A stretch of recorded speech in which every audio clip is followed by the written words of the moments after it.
the last tape, we were making cowlings every day. I was getting sick of looking at these, and we're not going to pursue this anymore until we're ready to install them. And we also had a great time. We had a copy of Catch 22 that we got off cable TV, and we have just been watching it over and over and over. And the next step on our project is we're going to put these cones that we've already carved and hollowed on the back of the nacelles. We need to work out or figure out how much clearance we need between the nacelles and the flaps at any given angle of deflection.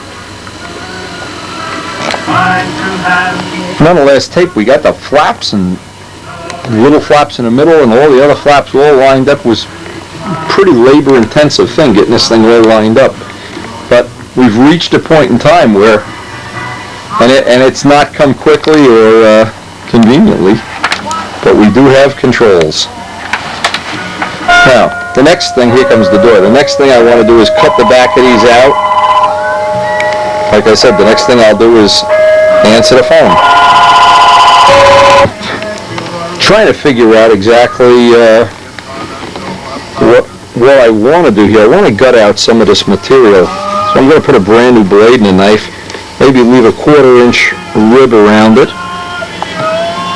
And I'm hoping, see, I don't have much time here, so I didn't want to start anything that's going to be real labor intensive, but I thought if I could get the two pieces glued in place tonight, that would give me some time to think about how I want to do these fillets. And I've got a couple of ideas, and probably none of them will work. I know every part of this plane is just angles and corners, and it's wild. It's been a wild ride. I made that little note on both of these to remind me to do this. And I wasn't so sure after I took the piece out how much of a wall I need, but boy, that's 1/4 inch is plenty. So now I'm going to just go in and get as much of this material out as I can, because this really does constitute, remember this is cross-grain balsa. You have the grain going in two different directions here. That really constitutes a nice way to do the formers. And then I want to get in here with a drum sander and just get out to make a nice smooth edge there anyway. And just for laughs, I'll save these pieces. I'll bet this is going to be 2 pounds when I'm done. But I'm just trying to get rid of all the weight. All the weight. I have the horns, and of course that's what was errantly written in Stunt News a couple issues back about Windy grinding the edges of the horns. Yeah, well, you get a gram here, a gram here, a gram here, a gram here. Well, let's say you could get 6 grams. Now, but it's not 6. It's 12. Because that means that's 6 grams you don't need on the other side of the plane. So every time you get a gram out, I would think you could at least take full credit for getting 2 out. Put 3 of them out of there conveniently, and then I can get in here with a sanding drum and believe me, this is still rock solid. I actually, I'm thinking now that, and of course, the things you learn, probably could have used 3/32 sheeting, little stuff for the next project. That is so strong, that planking. I can see why the scale guys all like that planking deal. All the way out.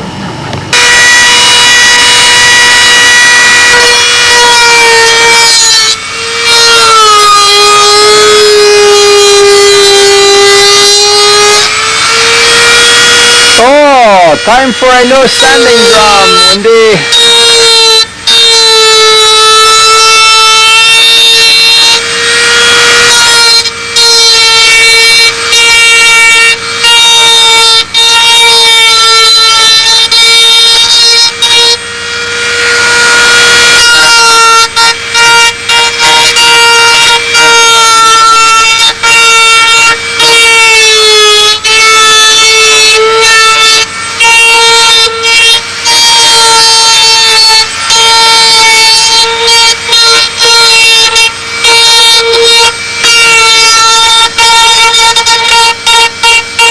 I'm being careful. I want to see how much I can get out of there.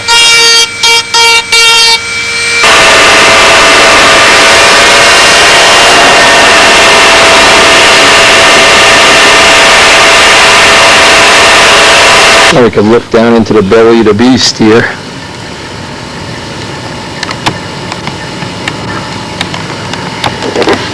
All right, now I'll do the other one off camera. It's going to be exactly the same, and I'm going to carefully fit and tack glue this in every position that I can. Because these, when they're soft like this, they never go back and line up exactly until you get attack, attack, attack, and then run the glue seam. That's the easiest way, when you, especially if you join wing tips, different things that you pull apart to hollow. That's the best way to do it. I just want to clean up those little edges inside and get ready to get the back pieces put on. A good roll-up piece of sandpaper is a good way to...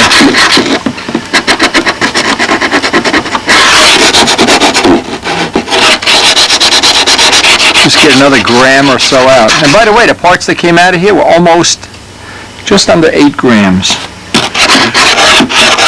So that means there's 8 grams somewhere in the nose of the plane I don't need, or something like that. Now I just like to make the inside as relatively workmanlike as I can.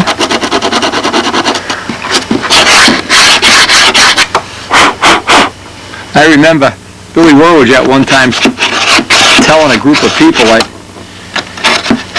get the plane about like now and just go get some termites and throw them inside and let them eat out all the formers. Well, I don't know about that, but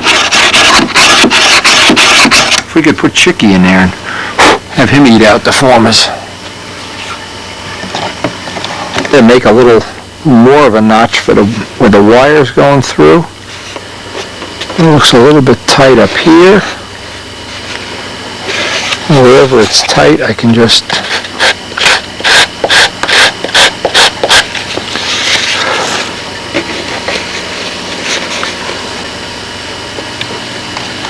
to do is tape it on in several places before I put the tack glue on. And the tape, the same way when you do a foam wing, put a little bit of tension on it. You know, we don't need a lot here, we just need a little bit. What this allows me to do is get a nice fit around the whole part. There we go.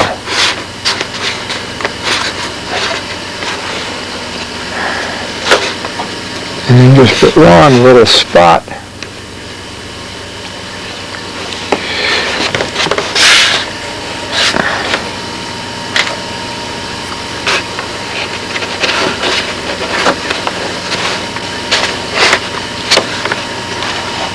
Tape holds it in position. As soon as those tacks kick off, I'll take the tape off and run the whole seam.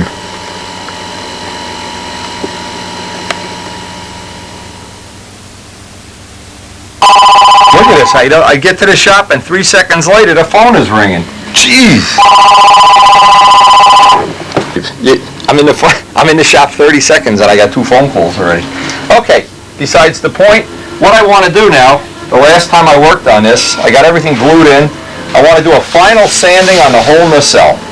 I want to do this in a logical sequence. I want to sand everything out, fine sand it, and possibly even get a couple of coats of dope on it because that allows the wood to shrink and harden and everything. And this is really paper thin back here, but again, we're looking to save the weight. Then the next thing is I need to fit up I keep calling them elevators, the flaps and the little flaps, and decide on how I want to handle where the flap is going to come against the nacelle and against the fuselage. So that's going to be a major part of today's work session, is first off just figuring out how I want to do it, and then actually making a prototype up. Come on, kid. Put a fillet on you in 1 minute. And then putting this in the body and seeing, because what I thought was, because we're striving to get all the lift we can out of this wing, getting the flap to go right up near the body where there isn't a big giant gap might be a big advantage. Same thing with the nacelle. That'll add some flap area that's working. But again, I got to lay this out. It's going to be a time-consuming, slow day fitting this. So just to get myself in the mood, I figured I'd spend an hour or so sanding out these nacelles. They really do look nice. All they need is a final blending and sanding with some 320 paper, and they'll be ready for some dope. Hardest area on this is going to be where this goes around the horn. I need to put some little filler blocks in there, maybe some air epoxy white, I'm not sure. But trying to get this contoured, it's a complete radius. There are no flat areas on these nacelles whatsoever. It's a complete, I think this plane has more curved areas Actually, more than than 2 Spitfires. I was careful as I tried to be, and believe me, I was as careful as can be. I still got a spot here where I stuck my fingernail in, and I got another spot there I have to deal with too. This is what happens from having long fingernails. Anyway, those are the only 2 spots I need to address. I'm going to let that dry up. Work on laying out some of the other filleting areas here. But what the point is, I like to make these patches and fix these little things on an ongoing basis. Now just imagine, if I didn't have the wing in silver now, I'd be digging a ditch here every time I sanded out the little fillet. I've been brushing on Brodak primer every day, 1 or 2 coats, building up a nice little smooth area there, as smooth as possible. But by having this wing, I have the glass going right through the nacelles. It should add a little bit of strength without adding any more weight than we have to here. What I've been doing every day at the end of the session, is getting a big blotch right on the wing. Luckily, it's all going to get sanded out. I've been trying to brush right in the corner.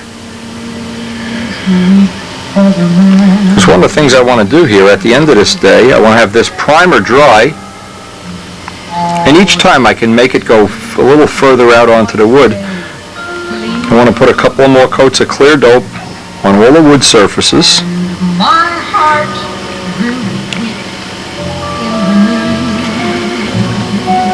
Now, one thing good about the primer, it's extremely low shrink, so you have a very good chance it's going to bond to what's underneath. Blobs of CA, glue, raw wood, whatever. This is one of the best techniques I've found for getting reasonably nice fillets anyway. But fillets are like some things in life that you just can't, really is no guarantee. You always can pick a spot in the wood where there's just a little bit of sap or whatever happens that you get those little bubbles where the paint doesn't want to adhere. But this has proven over the years to be a pretty reliable way of getting it. Also, any spots, and I do have a spot up here, any spot where there's an imperfection in the wood, I can just put a little glob of this on, and about an hour later I can sand it out, and with a good chance I won't have that bubbling and blistering and stuff. Well, again, I'll go back, do all the filleting areas, and then this can just sit. That can sit. I'm going to go out, I'll do it out in the garage and get maybe 2 or 3 coats of clear on the nacelles themselves, and that'll be the end of our session. Those things are sanded out pretty well now, and we're actually ready for doing the fillets. I just don't have enough time tonight to do them.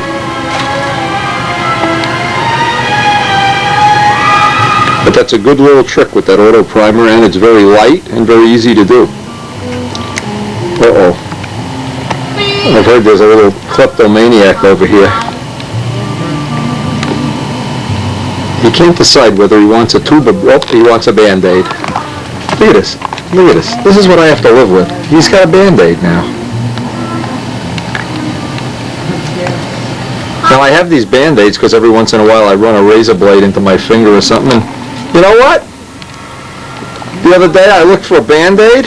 I didn't have any. They're all in his cage. He eats them. Hey! Good use for a little jar of Brodak primer while we have it out. Where I cut these hinge pockets in, I'm down to raw wood. You can seal them with a Q-tip with some thin CA, 1 or 2 coats of Brodak primer. The trick with Brodak primer is no matter how much you use, if you sand it all off, it won't be a problem. I would highly recommend not spraying something and then just leaving it on. If you sand it off, it's a great filler material. You've got to sand it all off.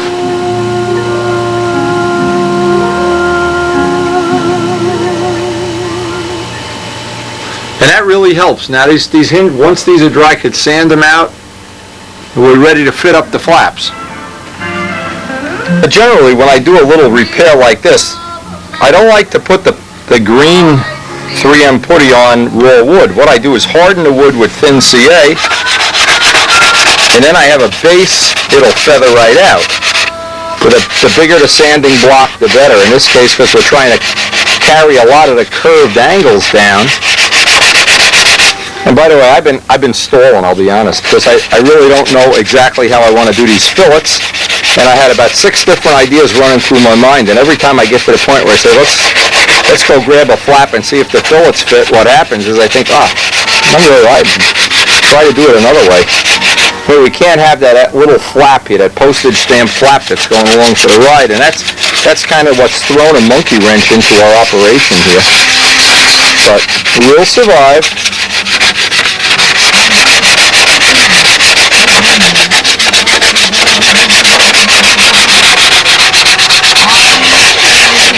But if you harden up the wood with the thin CA first, you'll see you can feather this right out almost to nothing.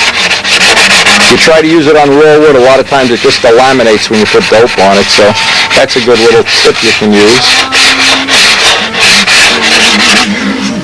Now you can see where I've hardened up the wood because the dust doesn't even stick. That area has been hardened up with thin CA.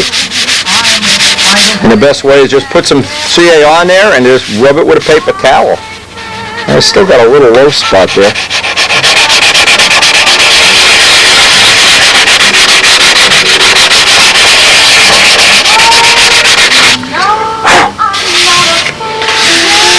And I want to get all these contours as nice as possible.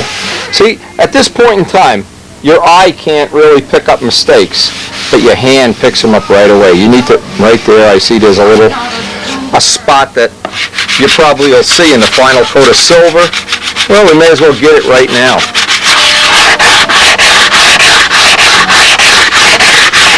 And from this point on the nacelles, it's just going to be extremely labor intensive because first of all, I want these to be as thin and hollow as possible, but I don't want them to be like starving horses either. So I'm really being fussy. Now, a spot like this, when I tissue it, I can put a double layer of tissue on there just as a way that'll allow me to get it even block sanded in better in the final coat.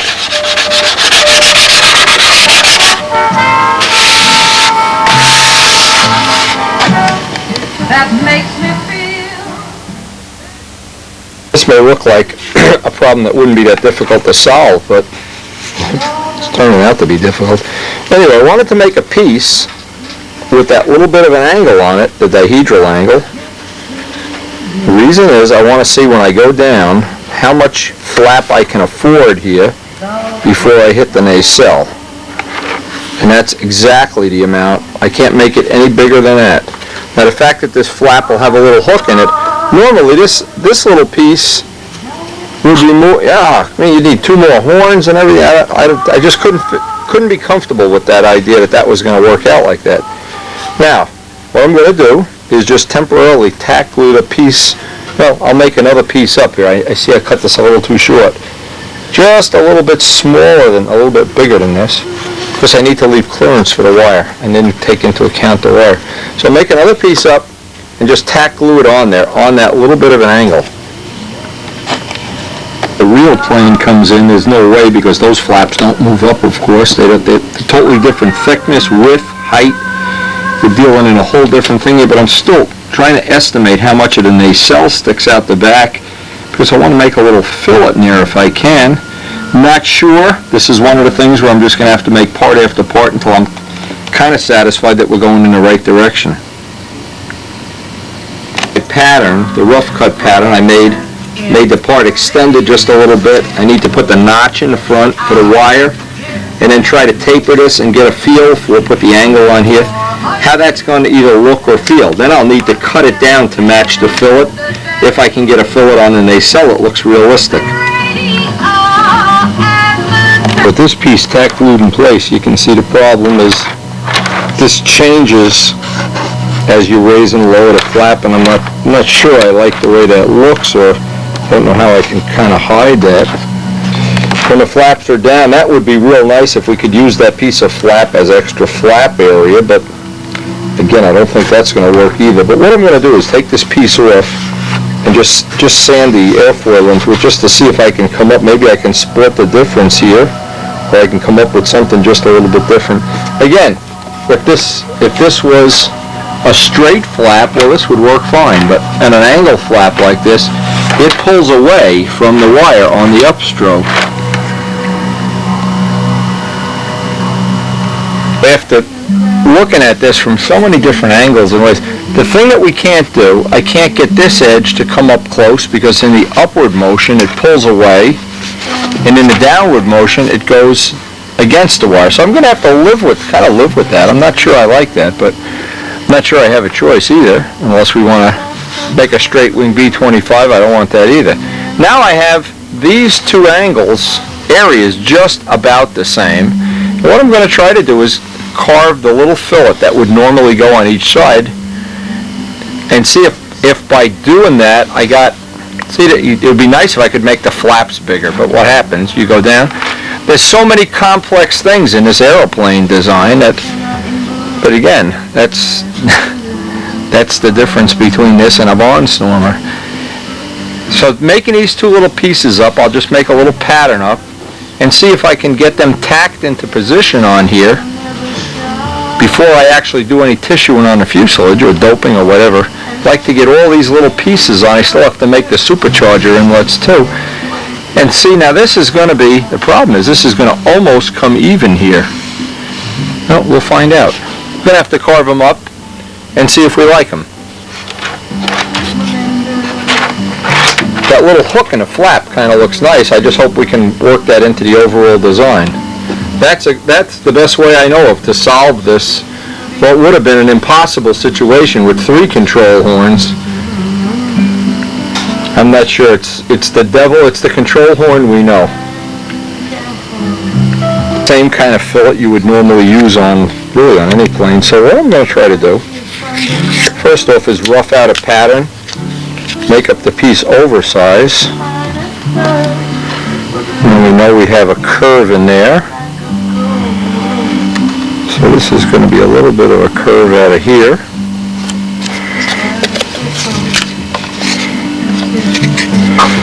And then I'll get a piece of 1/4 inch and try to carve this up, straight edge.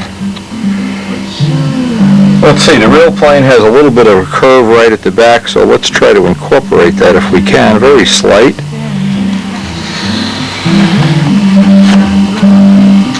Now this will act as a pattern.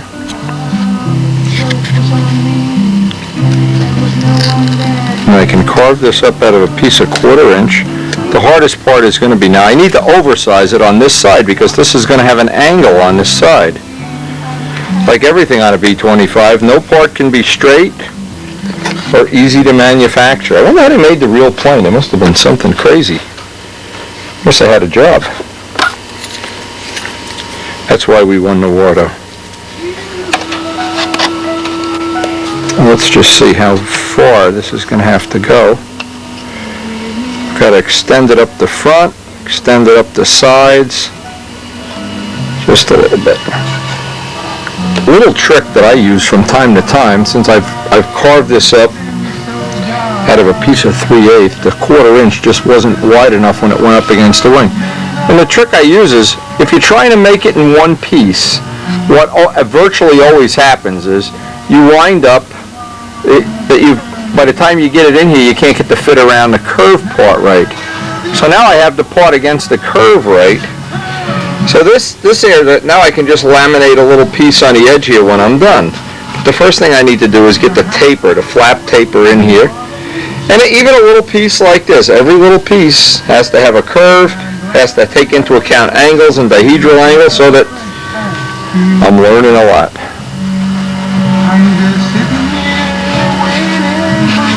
And once I get that piece in place, then I'll just put on a little shim. Heck, maybe I can even put it on the flap itself.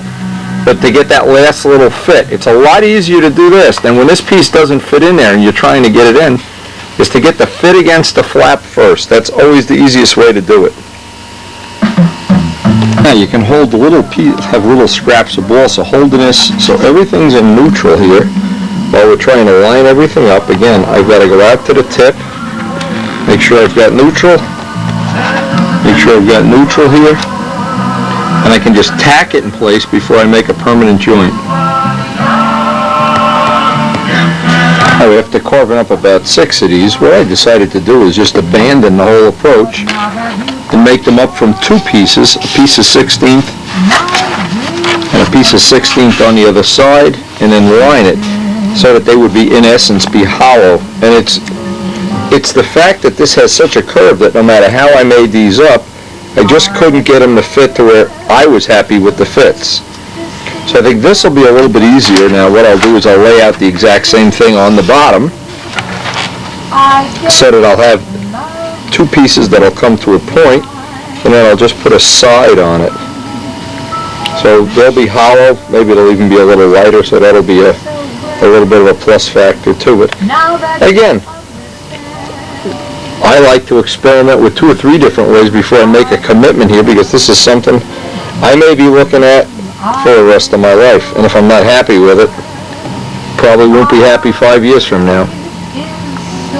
It's the same method to lay out the bottom piece of 16th, right? And it'll be hollow. I can't tell you how many times I've carved this up, and I'm just not satisfied. I never get the contour right. What I did to make it a little easier on myself here, I put an edge of 16th inch C grain on the edge of the flap, so I'd have what amounts to be a perfectly straight line.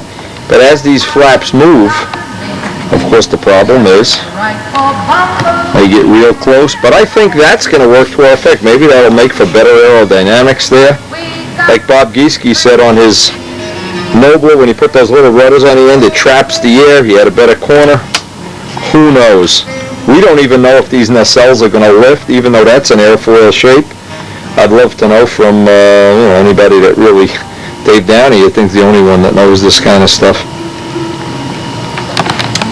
But of course, whether we like it or not, or whether it makes lift or not, we're going forward, baby.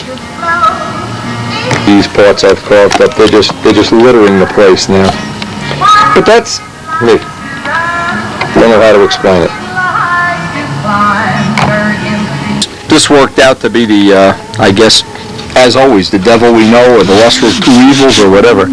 I just want to sand just enough off of there that I can get a cap on there. I don't want to have that open, of course. So I guess from one point of view, the fact that they're hollow will save a little bit of weight.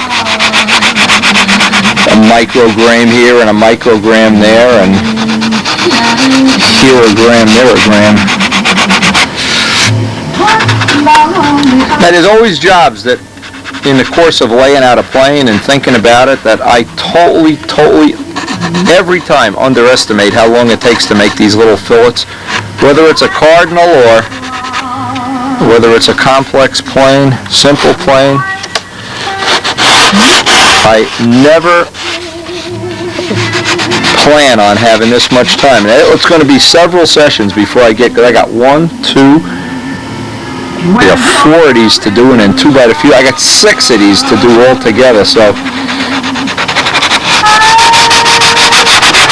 I'm just thinking, you know what? It's going to be the next couple of days I'm going to be doing fillets here. But at least I have a system now that I'm at least satisfied with it.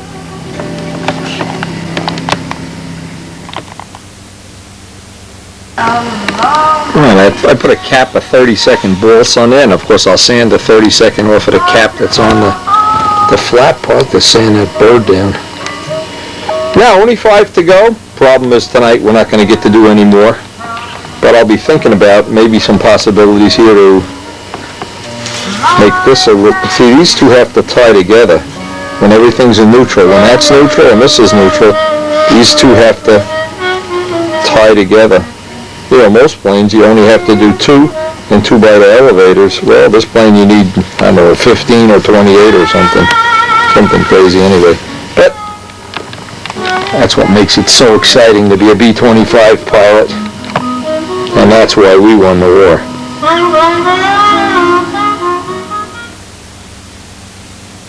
Now with the 2 of them in place, well, it actually doesn't look so bad. But what I didn't realize is I have to carry that angle through there, so what I did, I kind of block sanded this in at the same time this was in.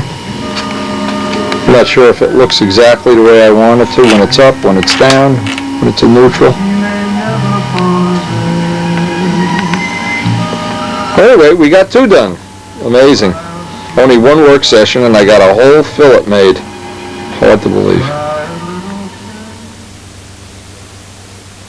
Now when I go back and look at the other side, I just wonder, it always adds that, imagine if you didn't have the fillets, it always adds a nice final touch having them look like that. I really do like that. Actually, I'm happy with it. I may as well confess. It's been a lot of work, but I've been relatively happy with it. And next time we get to work, I'll run over, do most of it off camera, just get that one done. And then the last one will be, we got to fit in by the body. You won't regret it.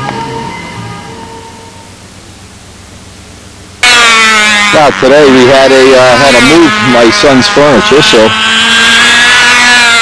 I should say my future daughter-in-law's furniture. We got our test plane out here, and it looks like we're going to head up in the high 50s here. Mike Costello's here. A couple of the other people. They got a Thunderbolt over here too. So we'll just have to see what's going to happen today. And Mike Pajeski's in the back with Tom Hampshire with the little. They got the backup motor in Strega now to do some testing. So, but it is a sunny, bright. So it doesn't get any better than this. Overhead unit, vertical 8. No, our little Weber's. We got the big carb version in the plane now. The big carb pressure stock muffler version, and it seems to be hanging in there pretty nice. And of course, we got all illustrious test pilots. They're bored to death. This is what you need. We call them flying dummies. Crash test. Crash test dummies. Paint that thing on the side of your head so when you hit the ground. Crash test dummy Kajeski is out there flying around now. We'll use the Pepsi Yes. trademark. The Pepsi crash test In dummy. lieu of the CG mark on the head of the dummy. Okay, 1 dummy is done with his job. Get another dummy out there to take a few flights. The plane flies surprisingly good. If we had a chip muffler, I think all it would need is a... Did it feel okay? Yeah. I think it just needs a tongue muffler and we're going to have a good little plane here. We can have a rent-a-plane at Brodax, you know? $1 a flight.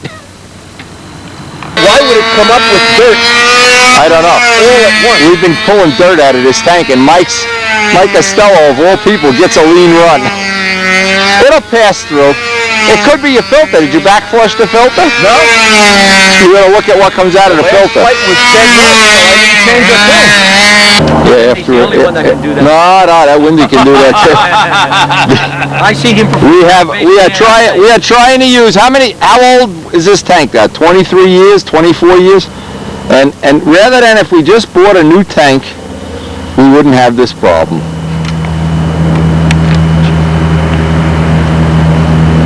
Tom's trying to clean out all. Let's see what that filter looks like too, Tom. What happens when you have a 23-year-old tank on a plane and you're too cheap to buy another tank? Boy, Dunkin' Donuts is getting rich off us. Or another filter. I mean, Oh, yeah. This came out of the junk This box. is the second filter we've... Yeah. The other one's loaded. Is the crab trap loaded? Yeah. I didn't look that Oh, close. God, it's full of green things and... Salamanders. Yeah, salad and Things that crawl everything. around and, okay. Things with Whatever. feet. All right, we need a Alright. filter. Who's got a filter? No. We'll give this one. Demonstrate how to never buy a filter for the rest of your life. And with the extra money, invest in real estate and you'll be rich too. You can have one of those tape demos. Get the tapes. How to save money and model. No, Larry could sell those tapes. Those things. How to be a millionaire in Oh, be a millionaire by cleaning your own fuel filters. Thursday. How to be a millionaire in real Oh, What man. a bogus pile of... You got a lot of stuff coming out of there, baby. Yes. No, there was it. Thank God we got plenty of test pilot dummies here today. Now after fighting with fuel filters all day long, we finally, it looks like the tank is half clean anyway. But we're going to replace the tank before we go any further. The tank just really, it's 23 years old. It's been sitting up in John Gajewski's attic, and that really was not smart on my part to come out here without a spare tank. Once the tank is clean, the motor is right back to being the way it should be. But while we have Tom has about another hour here too. And of course we have interchangeable motor mounts. We're gonna put the jet in here and try to get some runs on the jet, just to get it broken in and get a few ballpark runs on it.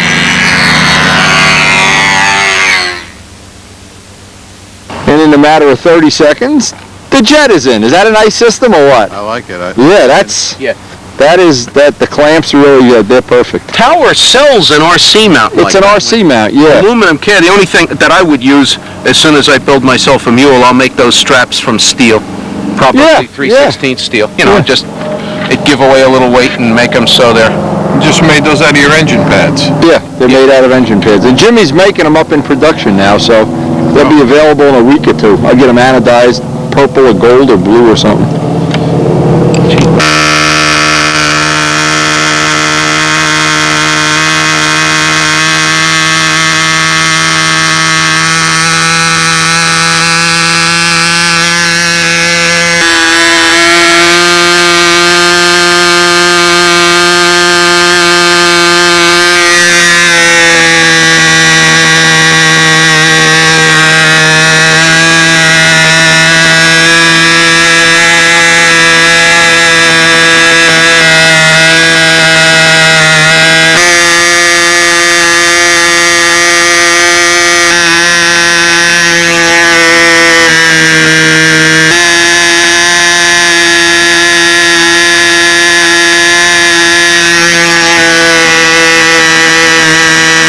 Okay, to give you an idea, Tom flew the first test flight. This is the jet. And we were having problems with the fuel tank. Apparently the goop is out of it with the rubbers, but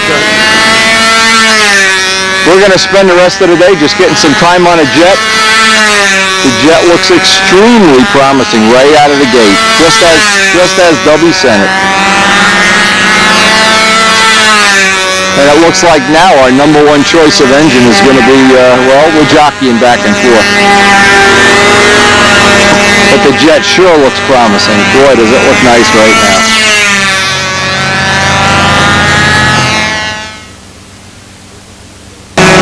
And in between mule flights, we've been getting some flights. This engine is ultimately going to wind up being the backup of the carbon fiber wing plane, so I do want to have some runs on it and make sure it's ready to go and all of that stuff, but we don't really need to fool with this. It's that 35 jet that's looking real promising right now. I'll try to get as many runs on it as we can today. Had just the best of days. This was just phenomenal. Made some real progress. Not that there was much to do with the jet, but the combination that's on that motor number 105 is absolutely, that's probably the best 35 size motor I've had in a long time, and certainly just a piece of artwork to have in your hand.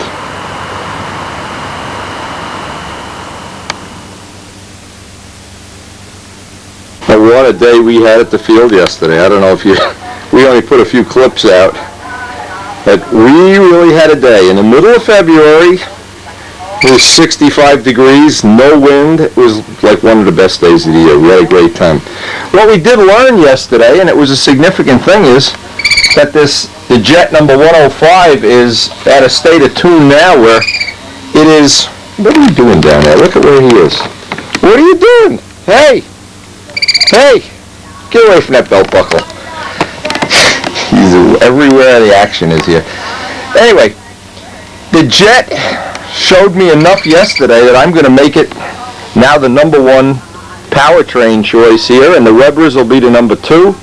Number 3 will be, if we can ever get the weight that we're looking for the Sato 56s. So we really have 3 power choices now to work around, but what's happened, because the jet now is the number 1, when we do cut the cowlings, we'll cut the cowlings for the jet, of course. But we'll try to make everything as universal as possible. And what's nice is we have extra cowlings, so anytime we're going to change motors, we'll have the choice of just bolting on another set of cowlings. But for right now today, that was a nice day yesterday. I really had a great time. What I need to do, I'll do it off camera. I need to replicate exactly what I have here into this. And the last time I did this took a significant part of a day, including kind of grind the fillets in here, things like that. I don't want to make too many things on a video. I don't want to make anything too repetitious, but you can see from right where this is really starting to look nice. I was very happy, and it took an awful long time to get this as scale as I could possibly make it, and still keep the flavor and the look that I want. But unfortunately, this is just going to be what to me is a boring day, is doing something that I've already done, all twin-engine planes. You just wind up spending exactly double the amount of time, or quadruple the amount of time. We'll do it off camera, and if we get anything else exciting today, or we come up with anything, we're going to keep doing one coat per day in the fillet, sand it this way, sand it this way. Eventually that fillet just becomes about a 64th of an inch radius with a perfect line that the light will hit as it goes down. This one I've already gotten some, at the end of the day, put some out there. These are hollow, by the way, and that's nice because anything behind the CG we're looking to save weight on. But like I said, that's the way it goes, is some days there's things that are challenging and I look forward to them, and some days, a day like today, this will be relatively boring and redundant. But it's a twin-engine plane, and hey, it's like when you buy an old house. You got to get used to doing the maintenance. But just having that jet run as well as it did, right out of the box, that was breathtaking. That was really nice. He has I just wanted to run this by. The modification is the timing that Tom has pretty much asked about, or asked him for. The head shape Tom asked for. And it just ran great. I just was real happy the way it ran. We just need to do other detail things like getting some mufflers for it and things like that really aren't a big deal. And it takes standard Super Tiger mufflers, which we already have in stock.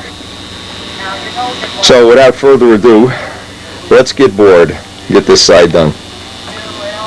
Probably won't see you until tomorrow.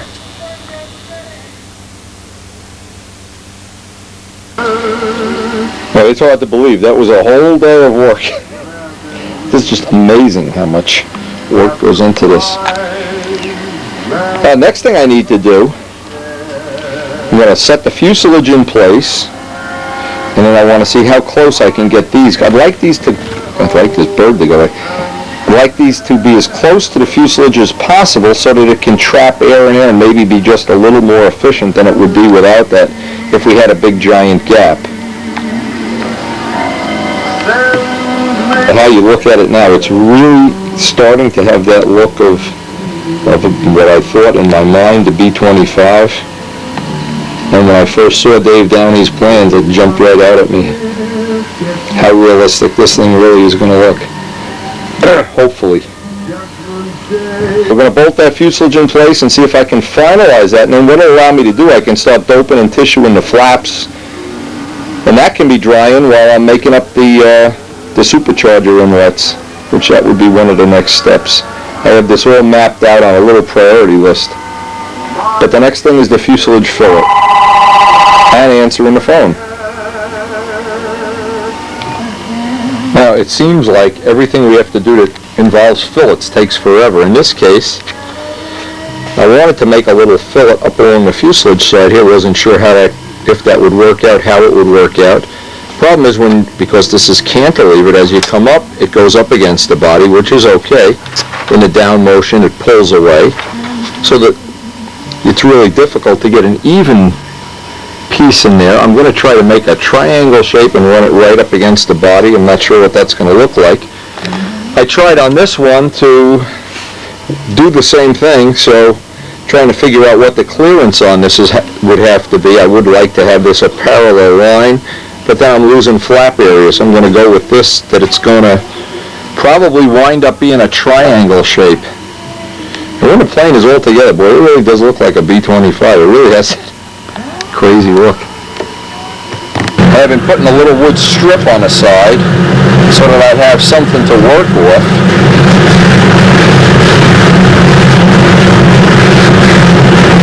Before I carve up that piece that's going to go up against the body.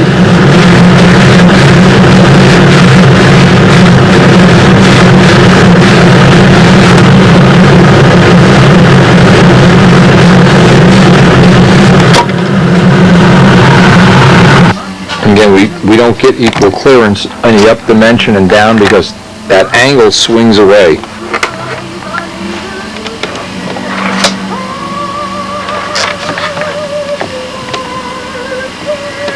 To set the clearance on these, since it's balsa wood on both sides,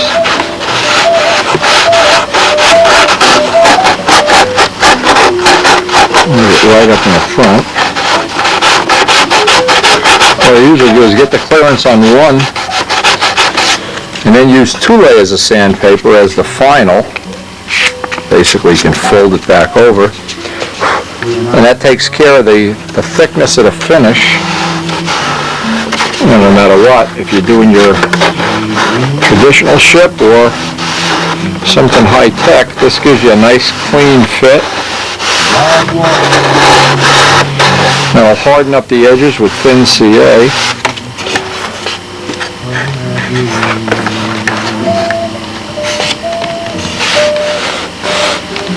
And kind of see how that's going to pan out in the final result. And I guess that's what we have to live with. And I just repeat the same thing, just carve up that little piece, make sure it's on center. We got the center line already on there. And then I can unbolt the wing out of the fuselage. What's going to be easier to do is unbolt the wing out of the fuselage, because pulling these flaps in and out, I'm afraid I'm going to dent that up. And then I can harden that edge with thin CA and block sand that right in.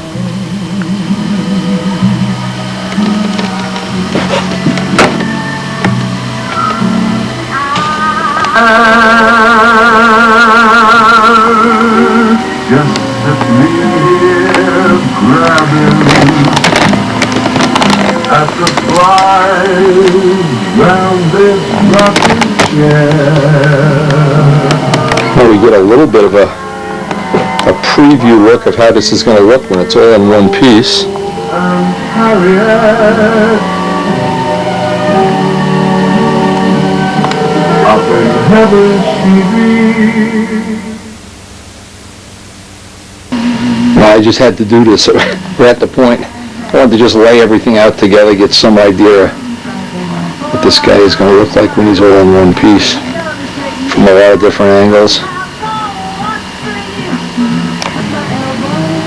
And believe me, every once in a while I just have to lay everything all out and get a look at what this is going to look like. This is the nice part of the night when you can just relax, check it all out. One of the next steps is we're going to carve up those supercharger inlets, but we need the cowlings to do that because they interface with the cowl. So we're going to get what I hope the last of the cowls out of the mold tomorrow. Start looking at the supercharger inlets, what the choices we have there are.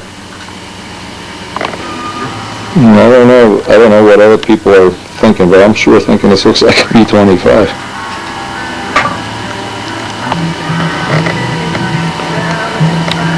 I'm not sure what, if any, we're going to do as far as reshaping the fuselage, recarving the nose, because we have extended the cowls out, and I think Dave has some, I got to look at the drawing, it's calling for this to come further forward.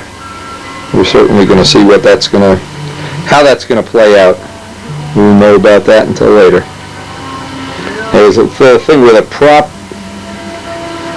actually intersects the windshield is what the critical dimension there is going to be.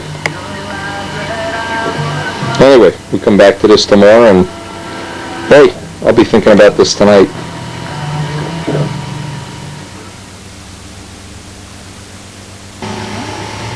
Now our next project is going to be, and I'm going to try to do some time management here because we have a real short day. What I want to do is the flaps, I want to put a final sanding on the flaps since we have all the fits here, and get outside because we basically have a day when it's about 70 degrees, 65, 70 degrees out there. The dope will dry up quickly.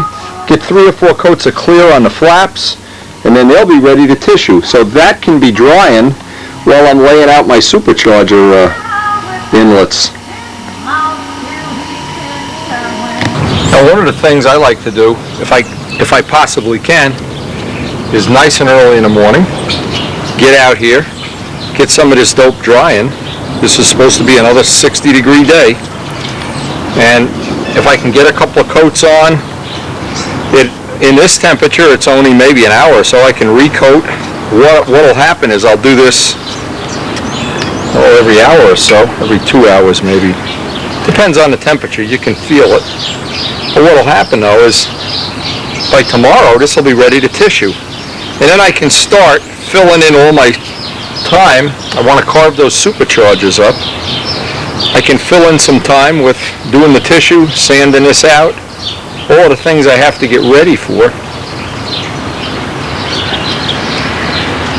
It was really neat the other day. I had the whole thing put together. Well, I took some video.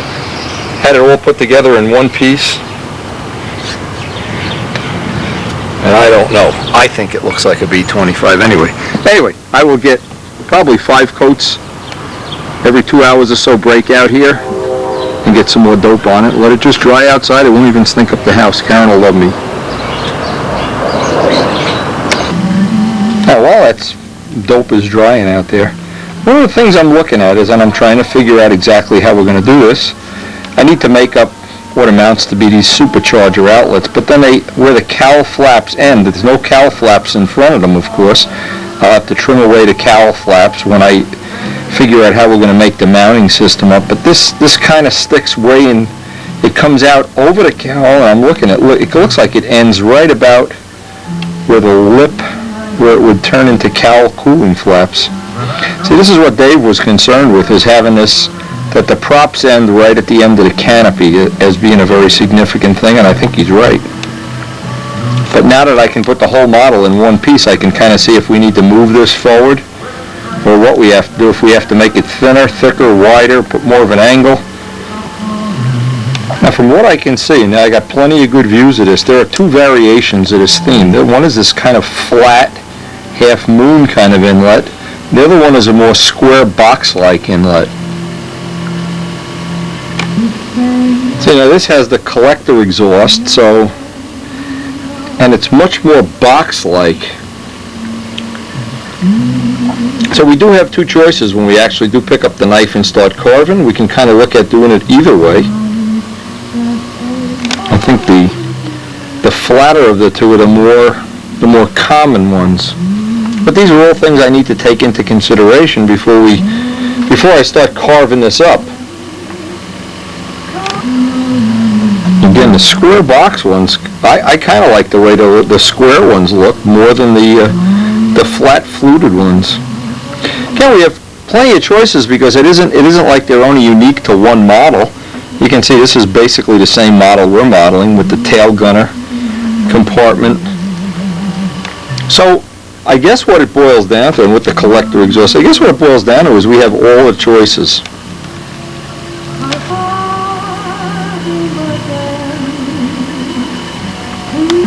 Now I'm just thinking of one tentative advantage here of having this style.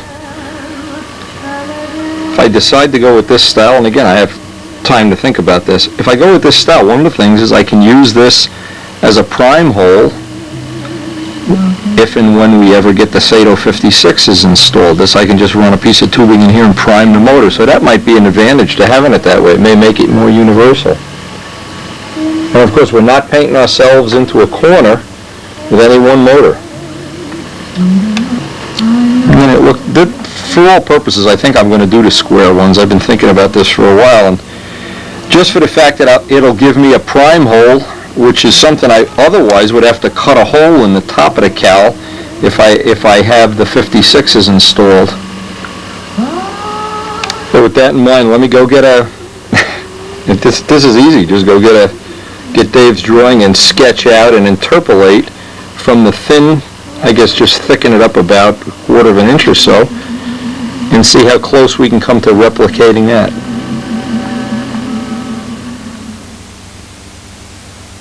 This picture here will be a good starting point to look at. Boy, did I made up a oversized rough pattern, which I'll pass on to Dave. And from this, I'm going to cut a piece of, well, I'll start with 1 inch and then narrow it down. It looks like it'll probably wind up about 3/4 when it's done. Maybe stay an inch, I'm not sure. I'll make it oversized to begin with. Yes? Do is just keep slicing off little slices until it has that look that this proportion is right, and the proportion that it's the right proportion to the nacelle itself. Now I'll try to get this radius off, just rough cut it off, maintaining that that square box look from the original one. Sometimes just having it off just a little bit ruins it. Now I can see I've got the radius is too deep. This is more of a box, this is more of a radius. So, there's an easy way to make that correction. Let's get the rest of this off. And a lot of times, one little detail like this can make or break the whole project. So it's less of a lot less of a radius. It's almost square. It's amazing how a detail like this, just the least little bit if it's off, and see what I've got is I've got this too long now. Change that one stroke of the pen. Still a little bit long. A little detail like this can be, well, there's days I've spent, the bottom little scoops on a Spitfire, I've spent whole work sessions, 4 or 5 hours, 6 hours getting them right. But once they're right, you look at the picture, you look at the scoop, and you say, yes, got it. And just to roughly get this in proportion, you remember that front stays perfectly square, almost perfectly square with a very slight radius. And of course I want to hollow these out totally. I want them to be totally hollow. Really making every effort to keep the weight down at this point.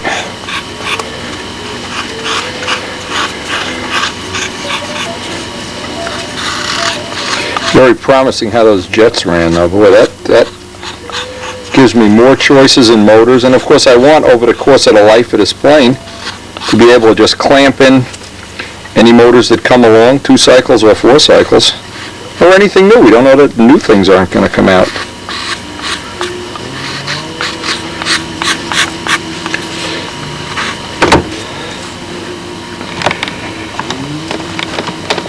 Now I can kind of follow that contour some. Again, always having the books at my side while I'm doing this is a big help.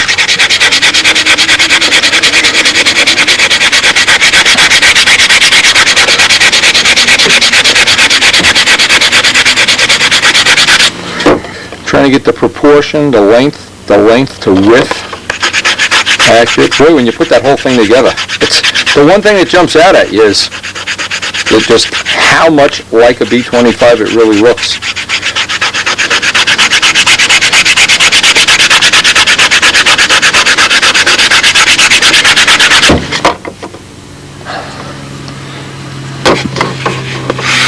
Now, not too much of a radius on the top. And I think we'll have it kind of roughed out here.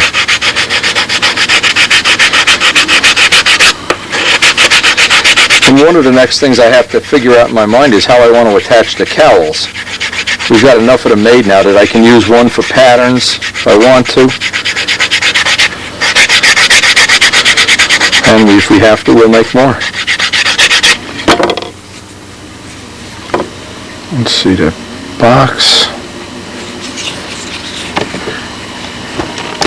Now this is one of the, getting this undercut right, of course, have the little round polywogs. And I tried to make it oversized for a couple of reasons. Number one, if I don't get the shape exactly the way I want, I can shorten it. Or I can put a little plywood lip, or I can harden the wood with thin CA when I hollow this out. And of course I want it to be totally hollow, just an eggshell. Very reminiscent of cutting that little scoop on a Spitfire. And it's time consuming. There's no way you can, just no way you can just run right through this and have it done in 5 minutes, not that I know of. And we've got to keep narrowing it up to the part. I think we have the length to width right.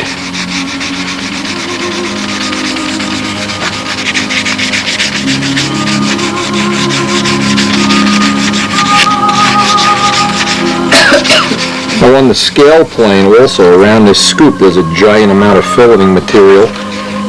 We're certainly not going to start adding giant amounts of filleting material. I'm going to do absolutely the minimum amount of filleting, just as a weight saving.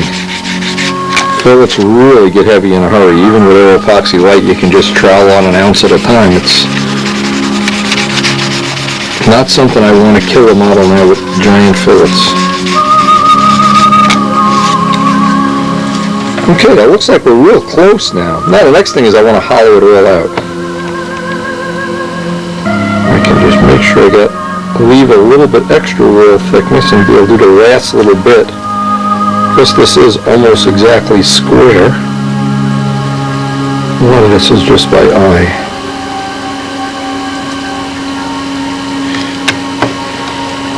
Next thing I need to leave myself about 1/8 of an inch of roll because I can hollow it from the front and from the back. Hopefully get the weight down to almost nothing.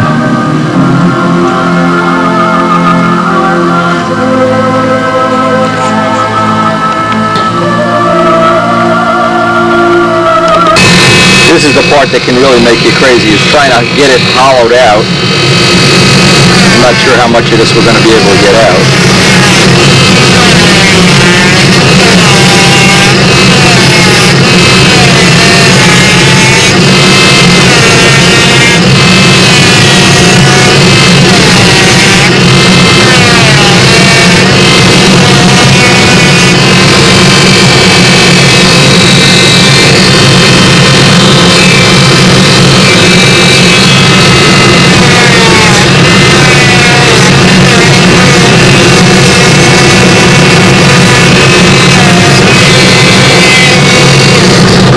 One of the things we can do, whoops, let me get my carbide cutters out here.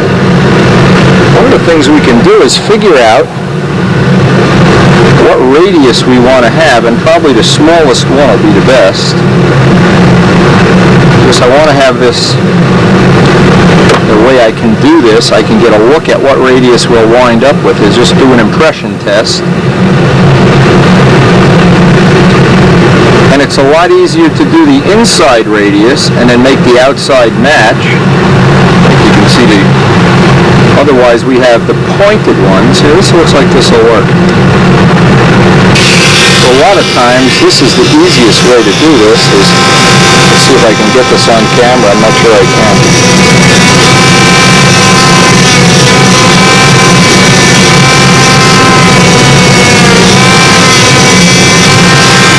To look at, is that the radius that we're going to wind up with? If it is, we can start hogging.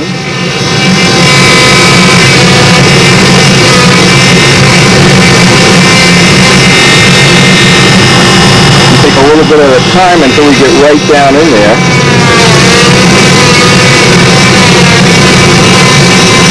And of course, as soon as I get this edge thin, I'll harden it with thin CA. So that it will not be prone to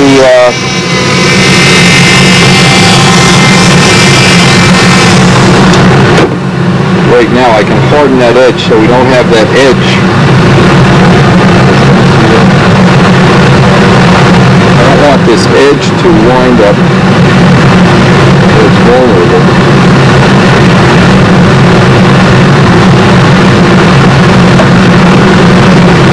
Happens, you eventually break through one side into the other side, and now it's a question of being really, really careful, because I really don't want to go through.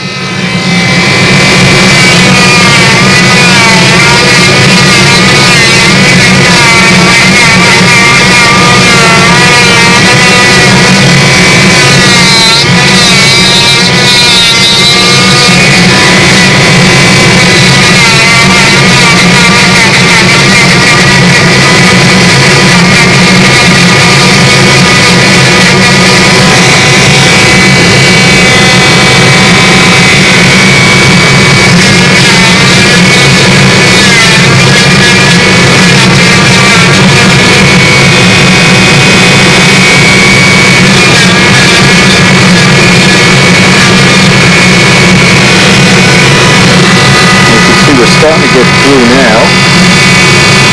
I'll just keep working on this piece.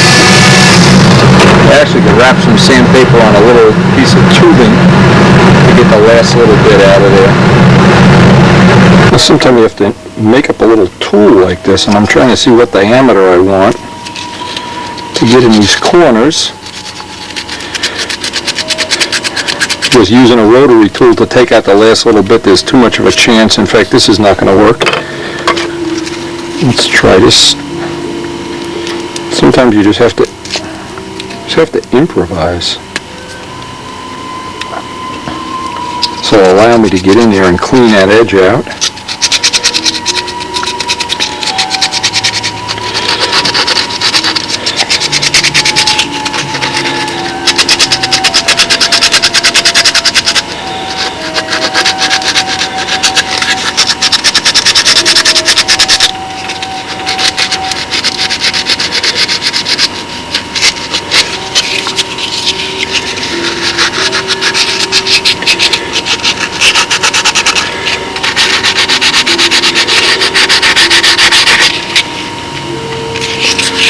Again, it's only because we're fighting this weight thing. We want to get as much out of here as possible. I think we're closing in on having it. The little thing is a Bud McKnight sanding stick, nail file cut down, because it allows me to get in the corner a little bit more. No matter what radius I've been using, I'm not getting the corners as sharp as I like, and I'm not getting out that last gram of balsa wood.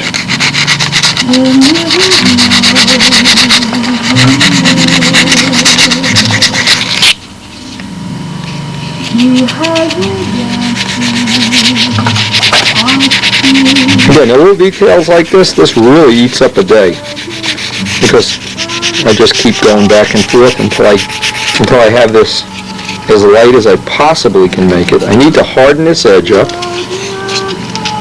I've already got thin CA on it, but I need to get it, and then harden that inner lip, just so this is not vulnerable. When somebody's launching a plane or wiping it off, you don't snap it.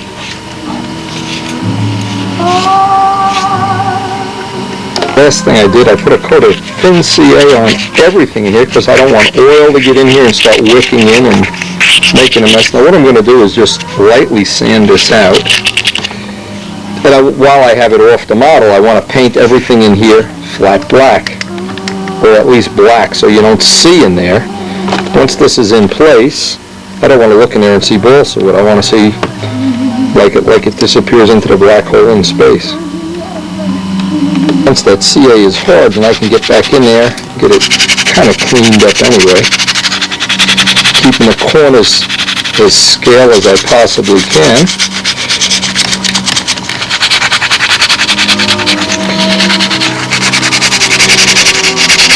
Again, that CA will keep this a little bit less vulnerable. Now I won't put these in place until I have the Nacelle silk span, because I want the strength. I want that hoop effect of having a silk span go right underneath here. I don't want to have this. I sure wouldn't want to have a, well, we're going to find out if this is going to match even close to where the 4-cycle intake would be, or we could run a tube down in here. Somewhere we could run a tube, again, but yet, I haven't gotten to that point yet, but at least we somehow have a little bit of a choice here. And if you think this probably only takes a couple minutes on video to see this, to get from a square piece of wood to this was some time. Now I don't want to have a poor fit here, so I have the sticky back paper, and I'm not sure exactly where this is going to go, but just like installing a canopy, this will give me a little bit better fit.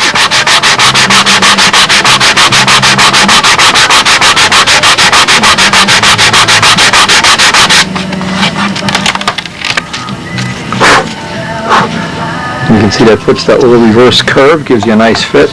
Now I need to also know how far forward this is going to go once I fit the cowling. So I can't really install these until I fit the cowling.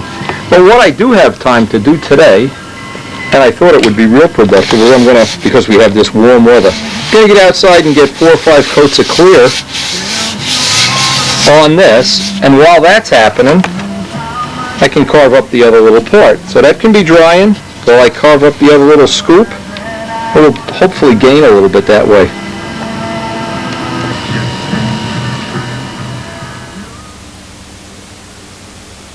Now in today's mail from Al Raby.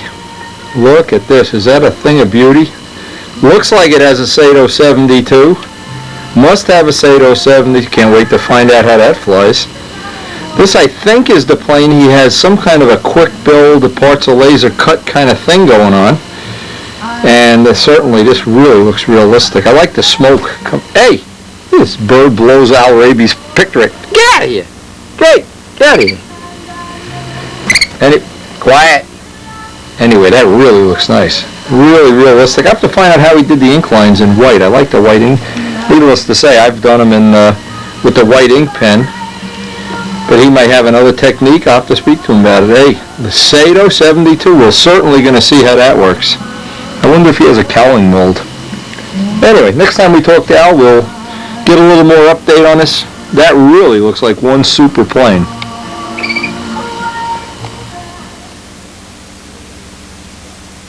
This is from Ron Merrill, and he's rapidly working on his Sato 100 biplane. He's been corresponding with Klaus Makis. He's going to do a variation of the Ultimate Bipe. Now this is some nose art he has from a full-size B-25, of course. And I'm glad he's enjoying all the videos, Ron. Even Peeps enjoys the videos. Anyway, we're not really into this, like this, I don't know, soft porn nose art.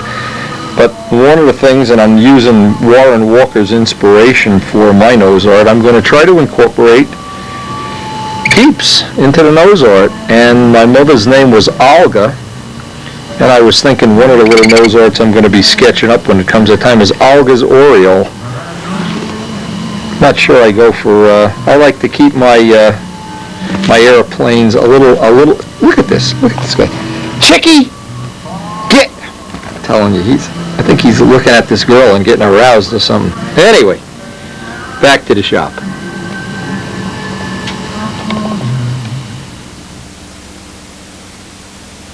Ron Merrill's Bipe. Ron, build it. Don't worry about it. That Sato 100 will keep it stable and level flight. Don't have to worry. Man, there's been some great things on wings lately. You know, like biplanes, there's been hours and hours of this stuff.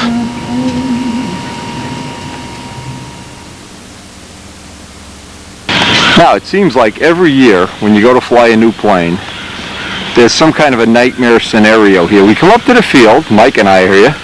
It's a beautiful day, and there are 80 million birds back there on the trees. You can hear them. Did you ever see that many birds? No.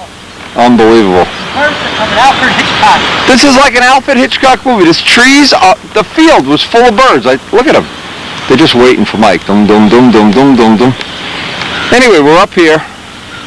The two things we'd like to accomplish. Mike wants to get some fine-tuning on his plane. And we've flown it one day already, but we really didn't get a chance to do fine-tuning. Look at the birds going. They're all over the place here. Unbelievable. Unbelievable. The other year, I'm trying to remember, the geese were up here one year when I was trying to fly Miss Ashley the first time. The geese were, look at the birds, Becky. They're just everywhere. They're just totally surrounded the whole field. Unreal. Anyway, this is the first time good old Miss Ashley's seen the light of day. And what's funny is we've gotten a day of, I don't even know how to describe this. We're in the middle of February. We're in the end of February. And it is just, it must be, if it isn't 60 degrees, it's close to 60. It's early in the morning still. We're still in the long shadows. And if it wasn't for the birds, I think I'll let Mike fly first. Don't tell. You're up first, Mike! I was going to try to get this ground run and get a couple of test flights, maybe get Mike to test fly it. See if the wing is level, see if it needs nose weight, tail weight, whatever, but I'm kind of skeptical with those birds back there. You can hear them. This is like the mating season or something, Mike. Yeah, that one time, I forget if it was the typhoon or what. Got up here, geese all over the field. It was like a goose get together. All right, Miss Jamie, do your thing. You know, the whole idea is all our clear is drying. Then they're going to tissue tomorrow or late today. I'm sure it'll be tomorrow, because a nice day like this, we're not going back early unless the birds attack us. And if they do, we'll go get some more planes. We've made and sold quite a few of the Cowlings from Mike's mold here, and this is one we made just by shortening, even though it's the 4-stroke model. Mike managed to adapt it to the 2-cycle. So has James Mills. He's been doing pretty much the same thing.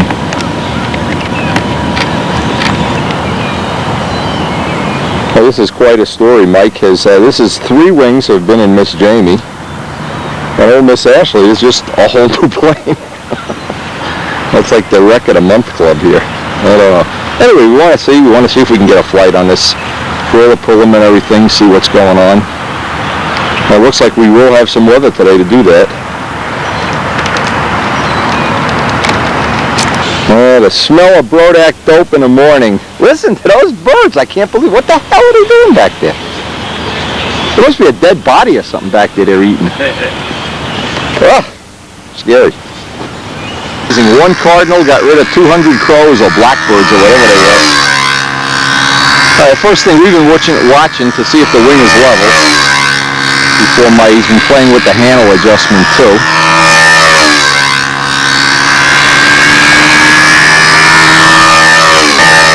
Now Mike's tendency, like a lot of people, is to simply over-control the plane. Just hit it really too hard.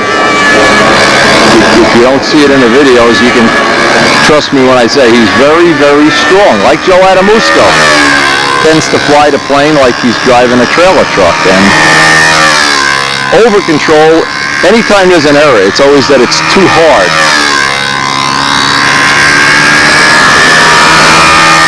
Keep in mind, everything that Mike has learned, he's learned in the last 2 years. 2 years ago, he had never even built a Banshee, so. And he's built 3 of these already. 1 Magnum, a couple other profiles.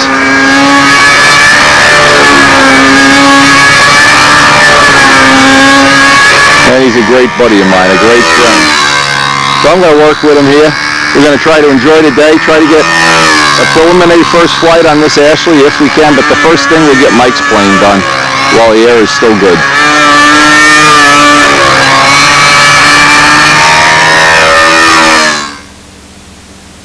Now as both Mike and Joe Adamusco are prone to do that, they like to over-control the plane, so we're going to try moving the handle cables closer together by 1 notch at a time until some of that goes away. I said some of it, not all of it. We'll find out how many flights this takes. Try not to over-control. You're a big, strong bird. It's hot now. But get this while the air is...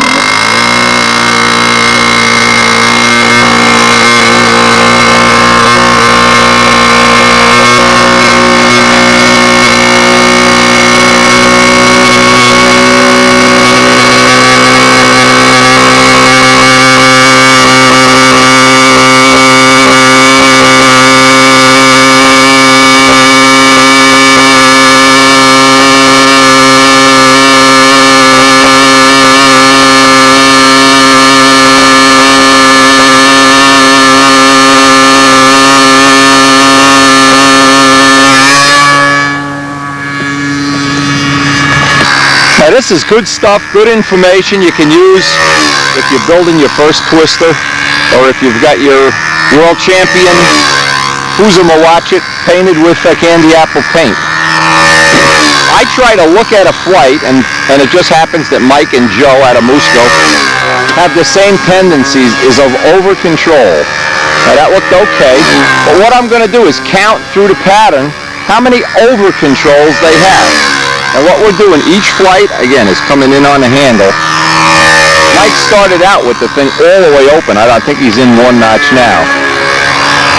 Whenever there's a problem, usually you'll see it on square maneuvers more than round, and the air is kind of funky dead here, so that we're not looking for what would amount to be good patterns or low pullouts, but you can identify real easily.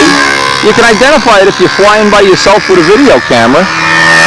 look for the over controls when we get to the square maneuvers, because the over controls dictate if your handle is really, at least the way I do it, when you hit it as hard as you can and the plane wags its tail or over controls, a lot of times the plane could be tail heavy, which we know this plane really isn't.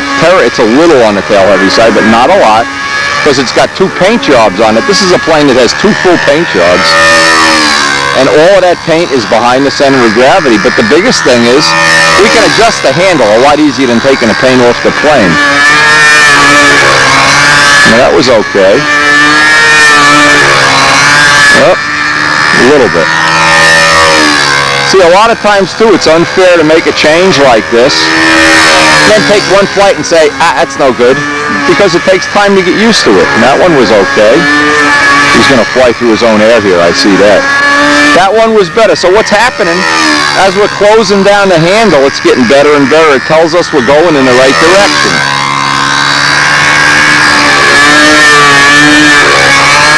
Okay, that looked like it was reasonable. Of course, that wagged the tail on that one. Whenever it wags the tail, it comes around and does that. You're almost guaranteed you're going to wind up making the handle even smaller. Or you're going to add nose weight. In this case, we'd like not to add it. Or you can do the thing that a lot of people do, is just fly 2 million practice flights and learn to live with it. It's just a lot easier to fix the plane or the handle. And the nice thing about adjusting a handle, you can have 2 handles, and you can always go back to the one the flight before and make a comparison. But the problem is, there's another wag. You can't do this in another wag, so all of these is he's still got to come in on the handle. Because what's happening when the maneuvers are getting harder and harder, he's going back to his old habits of just banging on it.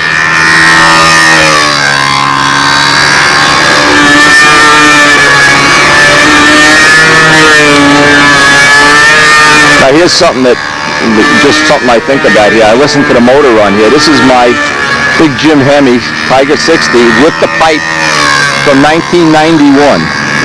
This is 2002. This motor's been in service and not rebuilt 11 years. So I'm guessing Mike's gonna have fun with this. Okay, what I'm guessing is from watching this is what we're gonna do is we're gonna come in on the handle a little bit more until we get to the point. And if you have the time like we do today, because I'm in no rush with Miss Ashley, we're just gonna let that go until Mike's thing is finished. Moving the handle is a very easy adjustment, and I think if you have 2 handles, you can always go back to the one you had. See how far apart the cables are? I always wind up with the cables real close together because I have a lot of wrist movement. All right, well, we're going to keep hammering away at this and see if we can get Mike dialed in a little better and use a really nice day. This has really been a nice day.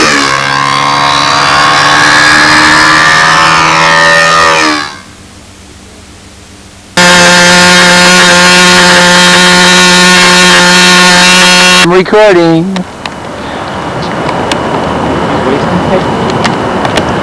Get over here. Okay. Take a picture of that beautiful sight there. Oh, that's nice. Mike, whatever I'm paying you, it's too much.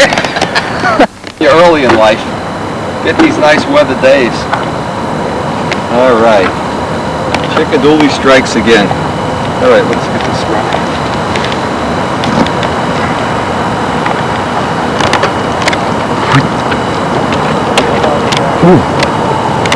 Well, don't find out. I don't want to know.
first flight we had, I don't know if Mike got any of that footage. We ran it on the ground, got a full run, cleaned the tank out, cleaned the filter, of course. And it looks like it's going to be a good ballpark plane. You know, you never know until you get... The day is not turning out to be the greatest air in the world, but we're certainly getting some flying in. And when you don't fly for 3 or 4 months, you know, it's not a great time to try to win the nats. I go home this afternoon, look at the footage Mike has, see if he captured the essence of the first day out here with Miss Ashley. And we're going to go back and hopefully soon be working on that B-25. Oh, I can't wait. A day like today has really got me going. Really get my juices flowing. I need to get that B-25 in the air.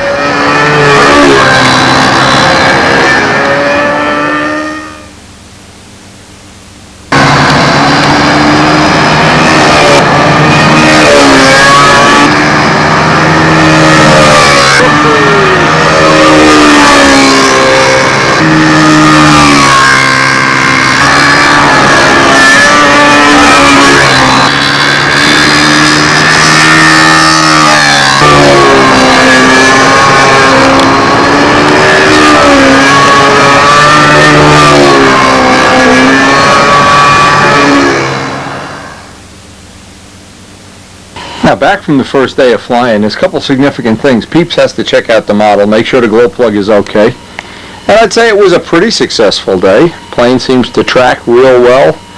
And I'll look at that video. If Mike said he shot a flight on video, we'll find out. And this is the first time that I put a day of flying, a whole day, on what amounts to be a composite wing. So the test program has begun. Later on in the day, the air really got rough and unflyable, but we did manage to steal a day in the middle of February, in the end of February, a day, and we actually now have some flights on this guy. We get the controls loosened up, get a handle set from a permanent handle, a couple of props, a spare tune pipe, and I think he'll be in good shape. Chicky approves. Got the 2 scoops finished. The paint is drying on them as I lay out the day's work.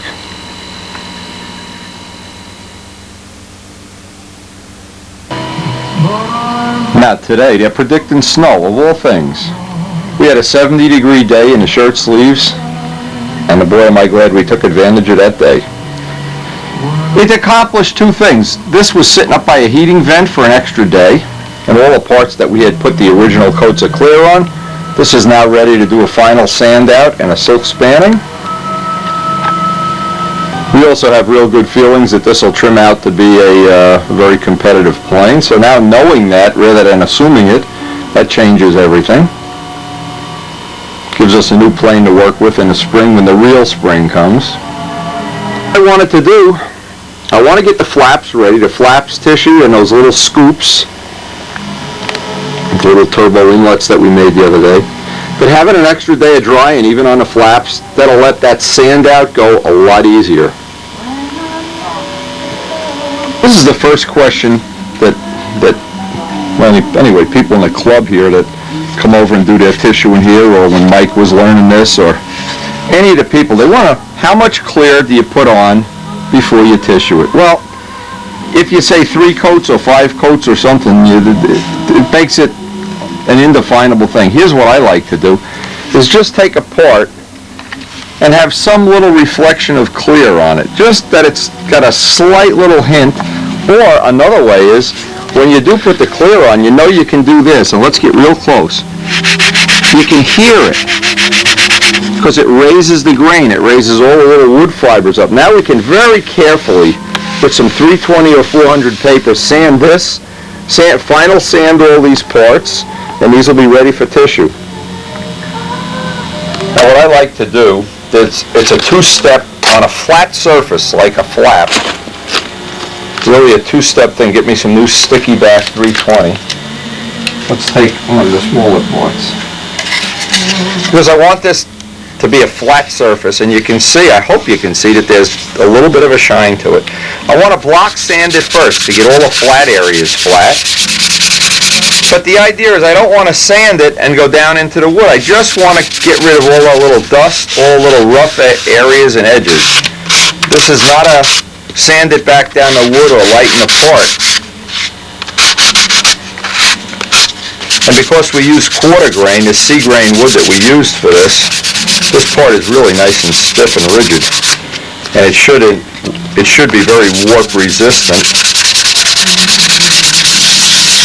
Now if there are any big divots in it at this point, I can fill them with either DAP or spackle or Aeropoxy Light or that green putty. Putty.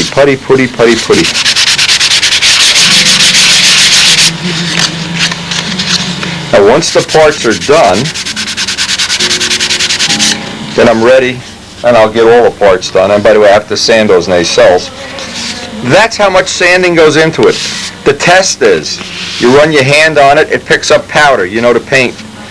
Dry, feel with your bare hand, find any spots you want to do before the tissue. You don't want to do this after it's tissued. The little hinge pockets, a lot of times you can, in fact, I had a little tool here. See, I just made a tool and I lost it. But in lieu of a tool, you can also take, by the way, they make these Beauty Supply Bud McKnight sanding sticks with very fine grit, just to dress that off just a little bit. Dress the edge just a little bit.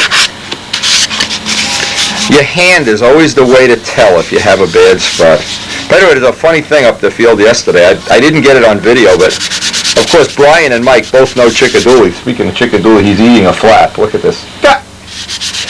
And Brian needed a launch, so he yells over to Mike, "Hey, Chickadooley, give me a launch." So then Mike started in with, "Hey, Chickadooley, wipe my plane off. Hey, Chickadooley, I need fuel. Hey, And by the end of the day, we were all calling each other Chickadooley. It's so nice in the middle of the winter to get one of those really nice days. Hey! Yeah! You're going to live with Ron Merrill. That's all there is to it. I wonder how quick I could have built this plane without him. Without his help. Anyway, I'll do the rest of these off camera. We're going to be ready to tissue very soon. And I'm trying to tissue first thing in the morning so that the smell will be outside the house. Karen will be gone all day. And tonight is her class. She takes a cooking class, so hopefully we'll have look at this. Hey! Vicious bird. You need a woman. One of the areas that I really wanted to get really right, I wanted to sand, and I've been putting Brodak primer right in the fillet to try to build a fillet up with all primer. And right here I'm going to need a little spot of that 3M, the green material. The putty. Get out of here. There's so many fillets on this plane that if I tried to calculate out how many inches of fillet there were from all these nacelles and everything, if I were to make a 1/4 inch radius Aeropoxy fillet on everything, I'd probably add 10 ounces.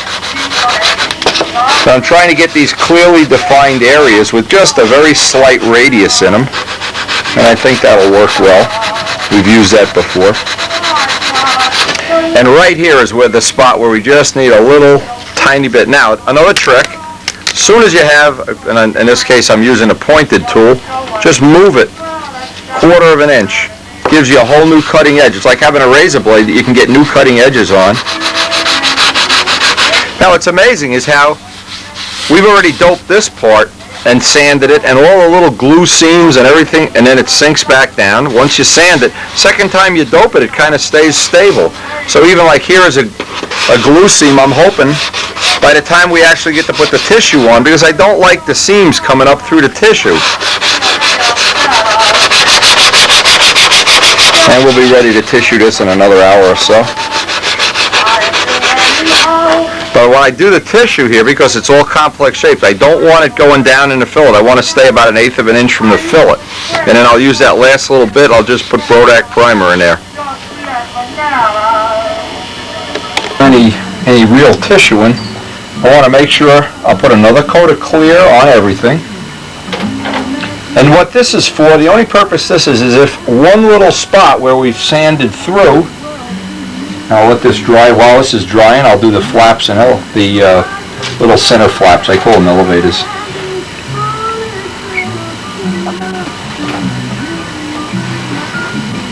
Anyway, I don't want to have any spots where I'm going tissue to raw wood. That's usually where you'll have a bubble or you'll have some other problem with adhesion. So I'll get a coat of clear on the whole nacelle area. By the way, I'm going to try something a little different this time. I'm going to try doing the tissue with these rubber gloves on just to save my hands a little bit. My hands have been getting pretty rough. We've been doing some plumbing work at the kids' house. And boy, oh boy, if there's anything can chew up your hands, it's working with pipe wrenches.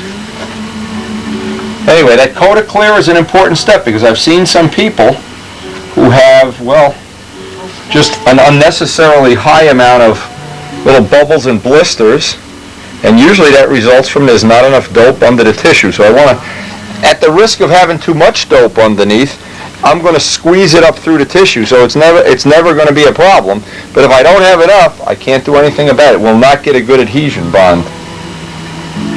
Again, when it comes to tissuing over wood, if you're in doubt, it's better to have one extra coat of clear. Nothing really bad is going to happen. But if you have that dry spot, you really create a problem that later on you have to CA and poke it down with holes, and just better to take a chance putting that one extra coat of clear on first. And of course this is going to have to dry. To get all the tissue that I'm going to need, all cut the size ahead of time, because once I start doping, and of course make everything oversized, we need 4 of those.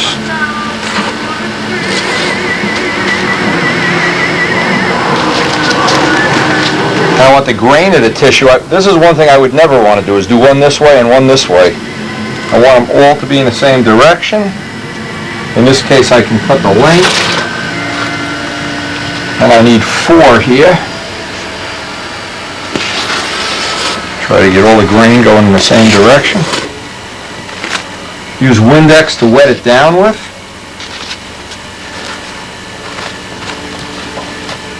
Okay, just as an example, and we won't belabor the flaps. The Windex, baby! Get it wet but not soaking, because I want to spend most of the time that we're doing this on the nacelles. The little, we haven't figured out how to do it yet, how we're going to do it. We want to tissue the nacelles, of course. Plenty of dope whenever you're attaching tissue. You never want to try to save weight here. This is not a good place. Now, it's soaked, and believe me, it's soaked. And again, I wanted to try the gloves just as a way of saving my hands and cuticles and whatever.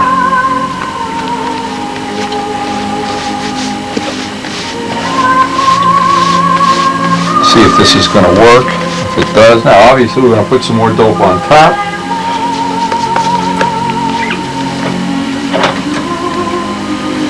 Press out all the wrinkles. I'll put these parts out to dry.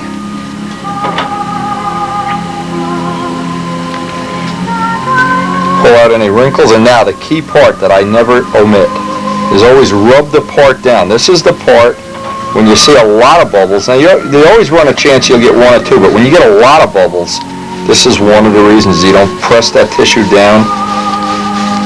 And you're pressing the dope that's underneath up. And by the way, it looks like the glove. Well, we'll see if the gloves melt. If they melt, well, we'll try another brand. I got 2 different brands of gloves over there. Now it looks almost dry from pressing it down. Once it's dry, then what I like to do is get just another coat of clear on. Let this dry without rubbing it down, and that'll take a minute or 2, and then just trim off the edge with a brand new blade. And we'll do the rest of this off camera because I want to work on those nacelles.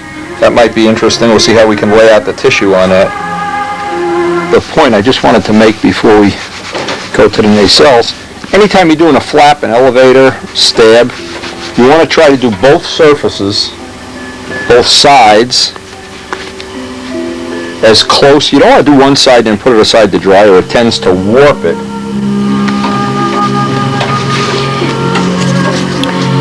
In this case, these are small. They'll probably not be prone to really warping badly, but there's no point in, there's so many flaps and elevators and angles and edges, and in something like this. I mean, this is, I just don't want to add any more variables into this than I have to.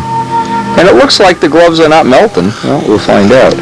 Certainly have held up so far.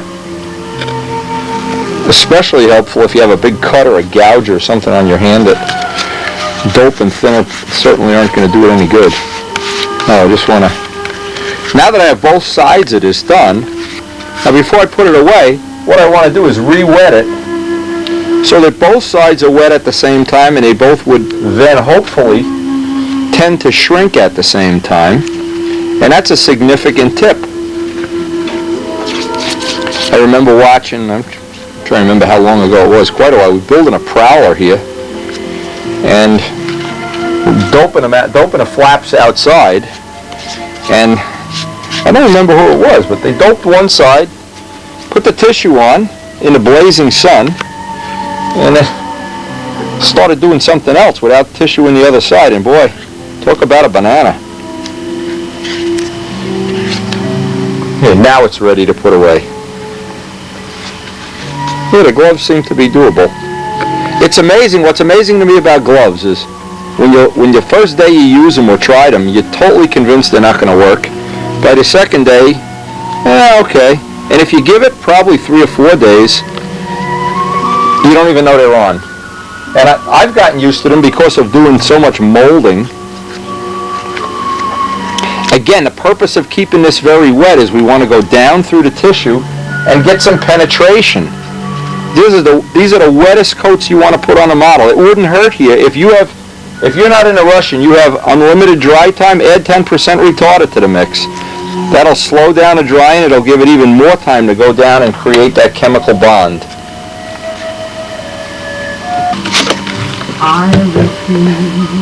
Now little pieces like this guy, little scoops, I want to have the tissue on there mainly to add some strength, because it's going to be paper thin when we're done hollowing it out and putting that finish on the inside and everything.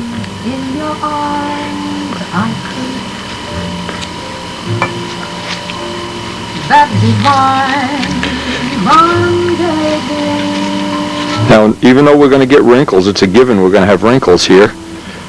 As the dope starts to dry, we can just keep pulling it down, stretching it out, and we can get a lot of them out. While the dope is wet, they don't really come out that, and they want to go back. But once it starts to dry, you just keep working the edges. Almost like doing a nobler wingtip, if you've ever done one of those little nobler wingtips with 1,000 little ribs in it, half ribs or whatever they are. Now the best thing is just let it dry here for a minute. Let this get nice and tacky. And as it gets tacky, those little wrinkles will come out little by little, one by one. We can just keep pressing it down.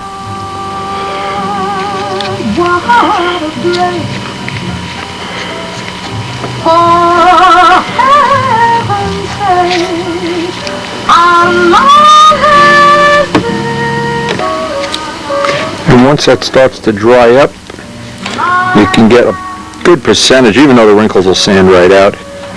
Just makes it a little neater and easier to work on. Okay, time to do those nacelles. I've been waiting all day to get that done. About the only downside I see to working with the gloves is after X amount of time they get a buildup of dope from pressing things down, but since we have plenty of gloves and they're very, very cheap, we'll just put a new pair on to do the nacelles. I try to get some rough idea how big of a piece of tissue I'm going to need here. I don't need to put a whole sheet in here. Now again, okay, I can just see that that's the length I need is down to there.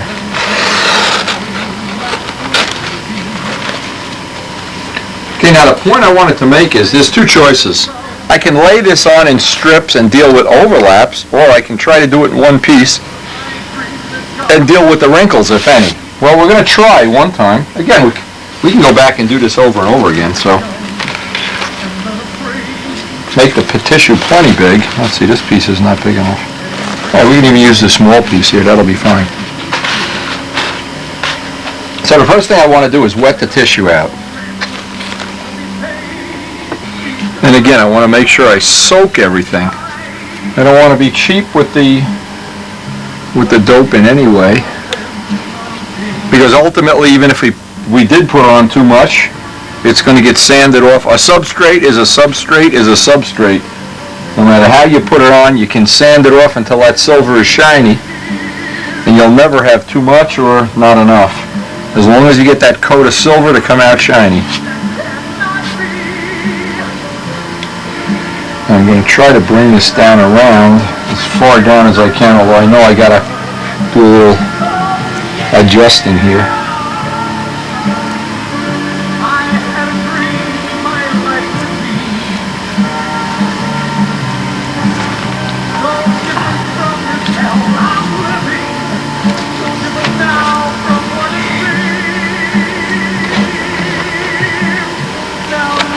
Now try to get a strip down the middle that's wrinkle free.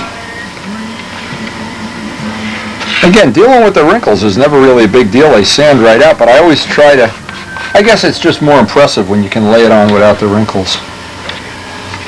It's one of those things that you don't see in the final product. Anyway, after that last coat of silver sanding out, you don't know if there's 10,000 wrinkles in there. And if this brush is down, and what I'm going to try to do is start in the center. And I'll do the same thing on the bottom, of course. Start in the center, brush a stripe down, and then try to very carefully get out any wrinkles that are in there.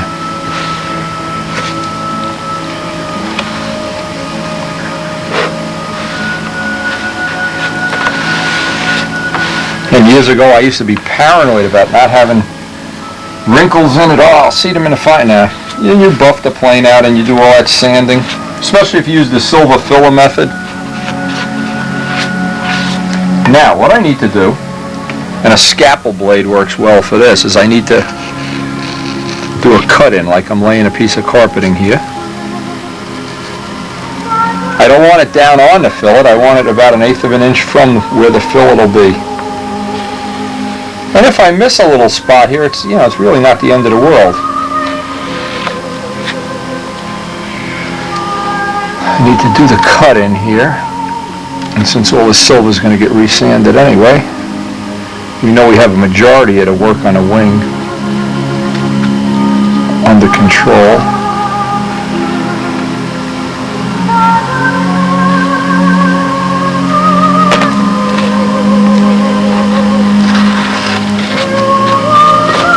Okay.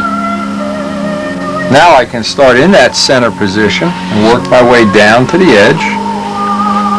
I want to go right out onto where that Brodak primer is.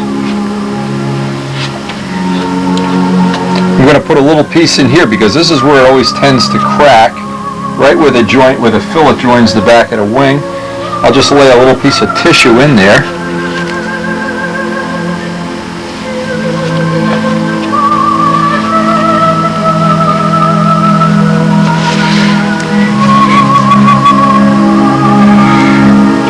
It's never a problem having double tissue anywhere. You can just sand right through that. That's no problem at all. What I don't want to have is any areas where there's no tissue.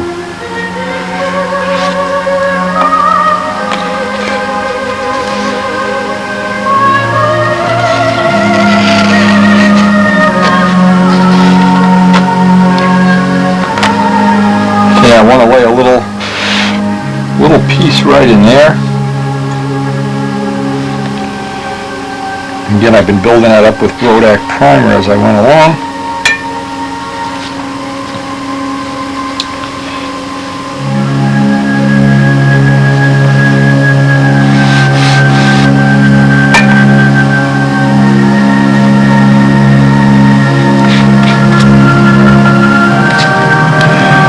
And the bottom is basically going to be the same as the top, so we'll roll right through this as soon as we can, as fast as possible. While it's wet and while that tissue is, anytime you got it on, you want to keep it wet so it gets the best bind possible. And if it's in warm, now it's real cold in here today. I'm down under 60, in fact, after that beautiful day. But okay, I think we can just let this dry. This has to dry, of course, and then we'll flip it and do the other side off camera. And then we can start tonight putting about once every 4 hours a coat of dope on there, let it cook up. I like to get 2 or 3 coats of clear, but it's not important how many. And then fuzz sand everything out. And even at that point, if I see a spot I missed tissue, I can put a little patch in.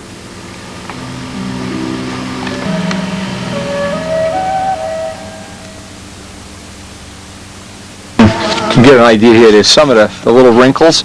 I have a sanding block. I'm just touching them just to the point they'll usually just come right off.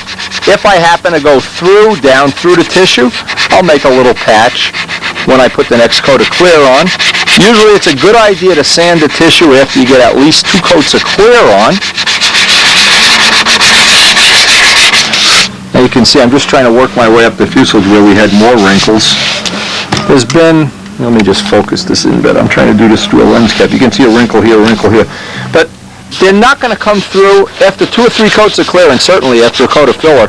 You can't even find them.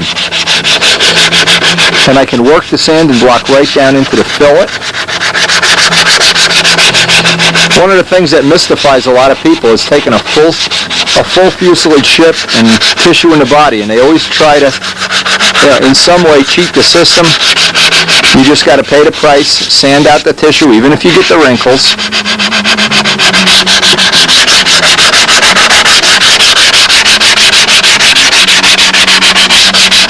As soon as this is all sanded out and I'm happy that most of the wrinkling is gone, a couple more coats of clear. And it's what's nice about the Brodak dope. It dries so quickly, and a day like today, it'll take about 2 hours, but if you're in a warm part of the world, you're probably talking about an hour a coat. And once that's all done, it'll be a piece. From that point on, any wrinkle that's here, I'm going to go right around the whole nacelle, top and bottom. That'll be ready for the next coat of clear. I got all my little parts lined up in a rack here. And what's nice is as one is drying, I'm sanding this one. Coat that, sand it. Coat that, sand. I'm working like on a conveyor belt. The nacelles are the biggest part. Takes about an hour to sand that up, but while that's drying, this will be drying an hour. As soon as I'm done with the nacelles, that has a coat on, I'll start on, go back right down the row. So I can get a couple of sand outs and a couple of coats of clear on really in one day, any day that the temperature is reasonable.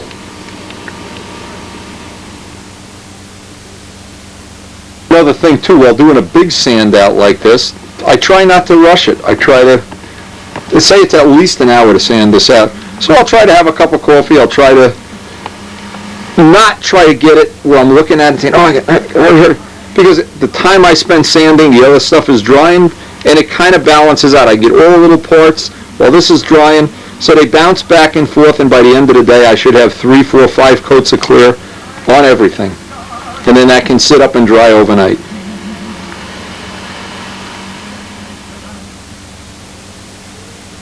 We're almost at the end of this tape, so I'm going to use the last minute or 2 of this tape to try to show how to do your own little impromptu repair when the garage door slams on your wing. And I'm out there putting this in the garage so it would dry and not paying attention to which direction, and the door caught it right in the tip. So this happens to everybody, and especially me. What I really want to do is make a little cork here. Just cut this section right out. I don't know how much tape we have, but I'll let this run right to the end. Take a little, try to get a clean edge out. Okay? No matter what you do, you're going to wind up, I always do anyway, with some little hanger rashes like this. And being able to repair them is a nice little trick. Okay, so the edge is clean. You can see what I'm trying to do is just carve a little plug like a cork for a bottle. I know this tape isn't going to end on a nice, pleasant note, but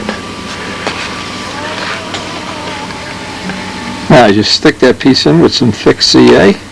As soon as that kicks off, I'll carve and sand it real carefully in place.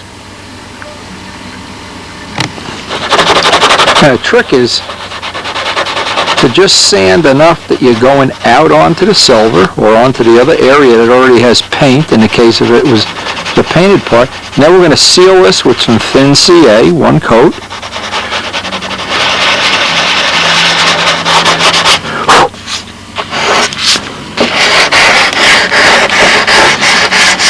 There's no way I know of to avoid all hanger rash, but it's always an asset to be able to repair it. Now when I get that on there, usually a little bit of Brodak primer if you just airbrush it on. Harden up the edge with thin CA. After a couple of coats of primer and sand out, it should disappear. A little coat of Brodak primer on there, a couple of coats.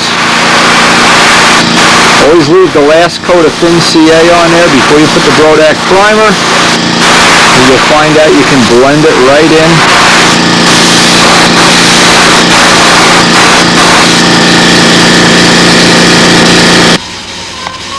And we'll see you on the next tape. Don't let the barn door hit you on the way out.